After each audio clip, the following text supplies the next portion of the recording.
नमस्कार दोस्तों, एक सदियों पुराना सवाल जो अक्सर पहेली के तौर पर पूछा जाता है, मुर्गी पहले आई या अंडा? अगर आप मुर्गी कहते हो तो सवाल ये उठता है कि पहली मुर्गी कौन से अंडे से निकली, और अगर आप अंडा कहते हो तो सवाल उठता है कि पहला अंडा किस मुर्गी ने दिया। और वैसे अंडों को लेकर शायद सबसे कंट्रोवर्शियल सवाल तो ये है कि अंडा वेजिटेरियन है या नॉन वेजिटेरियन है। आइए आज के वीडियो में इन्हीं सवालों को आंसर करते हैं। ये वीडियो मेरा थर्ड पार्ट है एवोल्यूशन की सीरीज का। इससे पहले जो 2 वीडियोस बनाए हैं मैंने एवोल्यूशन पर, उनका लिंक डिस्क्रिप्शन में है, आप बाद में जाकर देख सकते हैं। आओ सिखाता हूं मैं आपको अंडे का फंडा।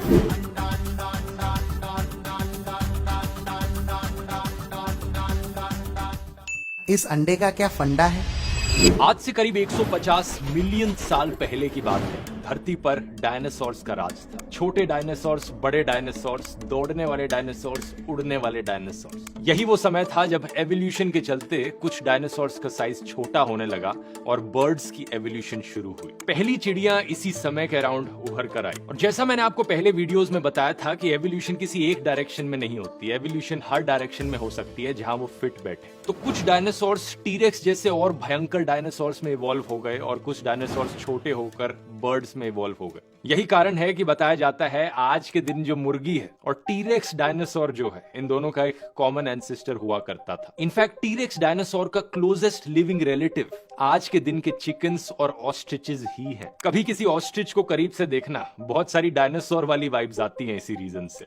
और सारे डायनासोर्स इन्हीं ऑस्ट्रिचेस और मुर्गियों की तरह अंडे भी दिया करते थे। इनफैक्ट बर्ड्स के इवॉल्व होने से पहले भी डायनासोर्स अंडे ही दिया करते थे। जानवरों में ये अंडे देने की कला बहुत साल पुरानी है। आज से 375 मिलियन ईयर्स पहले टिकटालिक रोजे नाम का जानवर जब समुद्र से जमीन पर आकर रहने लगा, ये भी अंडे दिया करता था। लेकिन इसके द्वारा दिए गए अंडे वैसे नहीं दिखते थे जैसे आज के दिन के मुर्गी के अंडे दिखते हैं। यहाँ पर आप इमेजिन करो, मछलियों के द्वारा जो अंडे दिए जाते हैं उनमें कोई बाहर की शेल नहीं होती। कुछ इसी प्रकार के अंडे ये जानवर भी देता होगा। तो अगर हम मुर्गी जैसे अंडों की बात करें जिनमें बाहर एक हार्ड आउटर मेम्ब्रेन देखने को मिलता है, एक शेल देखने को मिलती है, इनका एवोल्यूशन एक्चुअली करीब 300 मिलियन साल पहले हुआ था। और इन अंडों को अब अगर हम मुर्गी से कंपेयर करें तो मुर्गी यानी चिकन का एवोल्यूशन सिर्फ 3500 साल पहले हुआ था। सही सुना आपने, करीब 1500 बीसी के अराउंड साउथ ईस्ट एशिया में लोगों ने खेती करनी शुरू करी चावल और मिलेट की। बहुत सारा अनाज उगाया जाने लगा जिसको देखकर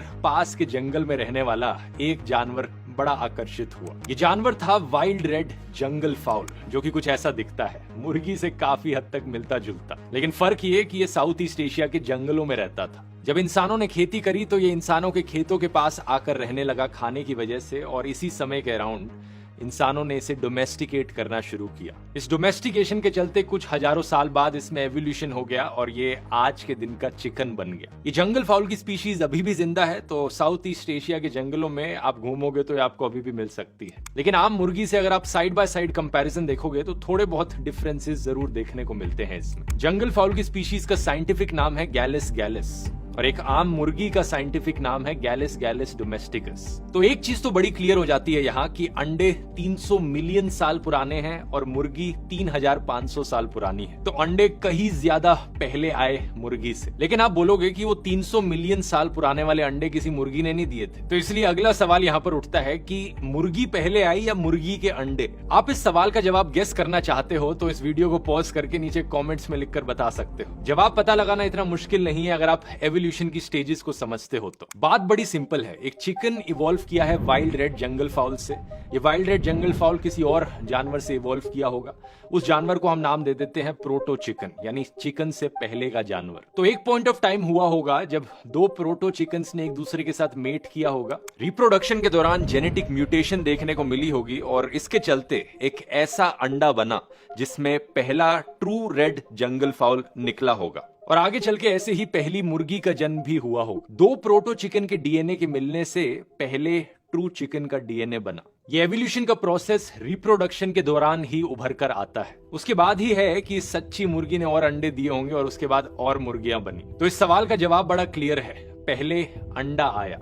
और इस अंडे को किसी मुर्गी ने नहीं दिया, बल्कि ऑलमोस्ट मुर्गी जैसी ही मुर्गी की एंसेस्टर स्पीशीज ने दिया। अब कब कोई जानवर की स्पीशीज मुर्गी कहलाई जा सकती है और कब उसे मुर्गी नहीं कहा जाना चाहिए, यहाँ पे एक बड़ा ग्रे एरिया है। ये जो लाइन ड्रॉ करी गई है ये इंसानों के द्वारा ड्रॉ करी गई है। असलियत में जो डिफरेंसेस हैं वो धीरे धीरे कई पीढ़ियों के बाद आए होंगे। यहाँ फोर्सेस ऑफ एवोल्यूशन क्या होते हैं जिनकी वजह से एवोल्यूशन एक्चुअली में होता है, इसकी बात मैंने एवोल्यूशन के फर्स्ट पार्ट में करी थी। ये वाला वीडियो अगर आपने नहीं देखा है लिंक डिस्क्रिप्शन में है। तो ओवरऑल बात मैं ये कहना चाह रहा हूँ कि ऐसा नहीं है कि इतिहास में कोई एक दिन था जब पहली मुर्गी पैदा हुई कि बोलो कि 3 दिसंबर 1500 बीसी में 2 जंगल फाउल ने मिलकर एक अंडा दिया था और उस अंडे में दुनिया की पहली मुर्गी थी। एवोल्यूशन ऐसे नहीं होता, ये प्रोसेस धीरे धीरे stage by stage generation by generation होता है। वीडियो में आगे जब मैं आपको आर्टिफिशियल सिलेक्शन के बारे में बताऊंगा तब आपको बेहतर समझ में आएगा। उससे पहले ये जानते हैं कि क्या अंडा वेजिटेरियन होता है या नॉन वेजिटेरियन। कुछ लोग कहेंगे इसका जवाब बड़ा ऑब्वियस है, अंडे में जिंदगी होती है, अंडे से बच्चा निकलता है, तो ऑब्वियसली अंडा एक नॉन वेजिटेरियन चीज है। लेकिन बात कुछ ऐसी है दोस्तों कि अंडे 2 तरीके के होते हैं।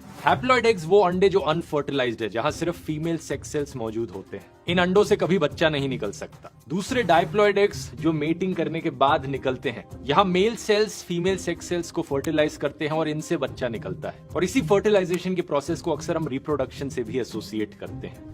लेकिन क्या आप जानते हैं ऐसे कई प्लांट और एनिमल स्पीशीज हैं जो बिना फर्टिलाइजेशन के भी एक बच्चा पैदा कर सकते हैं। इसे पार्थेनोजेनेसिस कहा जाता है और इन केसेस में एक